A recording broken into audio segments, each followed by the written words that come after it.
Assalamualaikum warahmatullahi wabarakatuh. Perkenalkan, nama saya Septinus Syafaatin, NPM 2422071. Di sini saya akan membahas tentang lingkungan sebagai sumber belajar. A.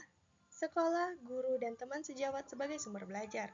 Menurut Asosiasi Teknologi Komunikasi Pendidikan, sumber belajar merupakan segala bentuk sumber baik berupa data, orang, maupun benda yang dapat digunakan untuk memberikan fasilitas atau kemudahan belajar bagi siswa maupun guru. Sumber belajar tersebut meliputi pesan, orang, bahan, peralatan, teknik, hingga lingkungan sekitar. Dalam definisi sumber belajar secara sederhana, sumber belajar merupakan guru dan seperangkat bahan-bahan pembelajaran mulai dari buku pembelajaran, info pembelajaran, dan lain sebagainya. Sumber belajar sering dikaitkan dengan media pembelajaran, namun kedua istilah ini berbeda makna. Meskipun berbeda, sumber belajar dapat digunakan sebagai media pembelajaran. Begitu juga sebaliknya.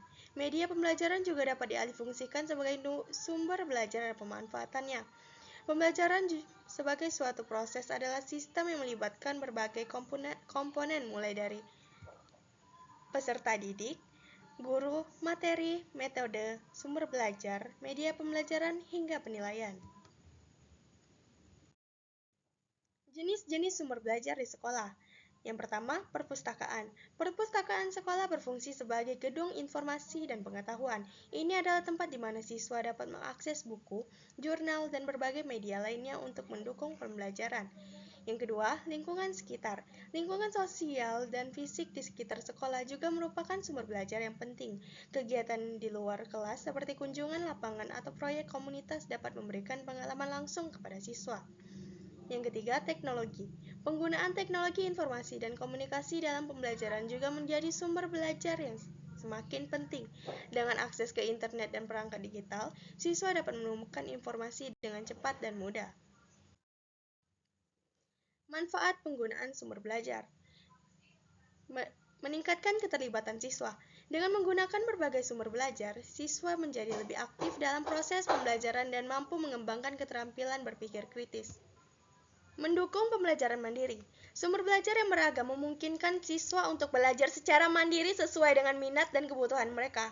Yang ketiga, memperluas pengalaman belajar. Lingkungan sekitar dapat memberikan pengalaman nyata yang memperkaya pemahaman siswa tentang materi pelajaran. Guru sebagai sumber belajar. Guru dapat diartikan sebagai individu yang terlatih dan berpengalaman dalam bidang pendidikan, bertugas untuk mendidik dan membimbing siswa. Sebagai sumber belajar, guru harus memiliki penguasaan materi yang baik serta kemampuan untuk menyampaikan informasi dengan cara yang menarik dan mudah dipahami oleh siswa. 1. Peran guru dalam konteks pendidikan sangat komprehensif dan mencakup beberapa aspek. 2. Pengajar. Dalam perannya sebagai pengajar, guru menyampaikan materi pelajaran dengan cara yang efektif dan menarik. Yang ketiga, pembimbing. Guru memberikan bimbingan akademis maupun non-akademis kepada siswa, membantu mereka mengatasi kesulitan dalam belajar serta mengembangkan potensi dalam diri mereka. Yang keempat, motivator. Guru harus mampu membangkitkan semangat belajar siswa dengan suasana kelas yang positif dan mendukung. Teman sejawat sebagai sumber belajar. Teman sejawat dalam konteks pendidikan merujuk pada guru atau pendidik yang bekerja di lingkungan yang sama atau berbeda, tetapi memiliki tujuan yang sama dalam meningkatkan kualitas pendidikan. Mereka dapat saling bertukar informasi, pengalaman, dan strategi pengajaran untuk mencapai hasil yang lebih baik dalam proses belajar mengajar. Peran teman sejawat sebagai sumber belajar yaitu teman sejawat dapat bekerja sama dalam merancang kurikulum, menyusun rencana pembelajaran, dan mengembangkan metode pembelajaran yang inovatif. Yang kedua, berbagi praktik yang baik. Dengan berbagi praktik yang baik, guru dapat mendiskusikan teknik pengajaran yang berhasil dan tantangan yang dihadapi. Yang ketiga, dukungan emosional dan profesional. Teman sejawat juga berfungsi sebagai sumber dukungan emosional. Yang keempat, peningkatan keterampilan. Dengan saling membantu dalam proses pembelajaran, guru dapat belajar dengan cara yang baru untuk mengatasi kesulitan dalam mengajar atau memperkenalkan alat peraga yang lebih efektif. Manfaat kolaborasi dengan teman sejawat. 1. Meningkatkan kualitas pembelajaran. Kolaborasi antara teman sejawat dapat menghasilkan metode pengajaran yang lebih baik dan lebih menarik bagi siswa. Yang kedua, pengembangan profesional. Melalui interaksi dengan rekan sejawat, guru dapat terus belajar dan berkembang secara profesional. Yang ketiga, peningkatan rasa kebersamaan.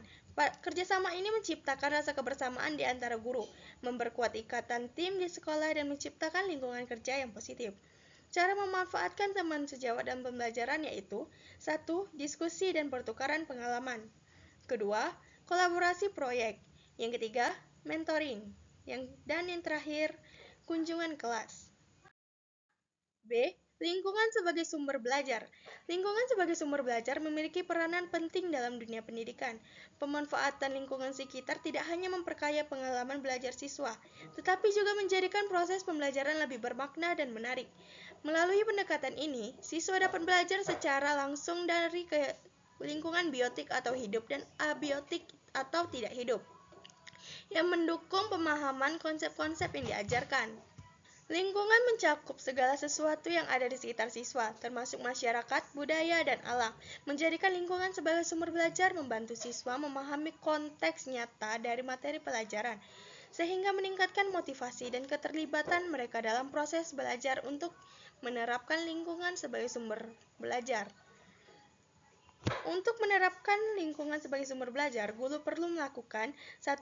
Menyesuaikan materi. 2. Menggunakan berbagai sumber. Dan yang ketiga, aktivitas lapangan. Sekian, terima kasih. Itulah pemaparan dari materi saya. Saya ucapkan terima kasih. Saya akhiri. Wassalamualaikum warahmatullahi wabarakatuh.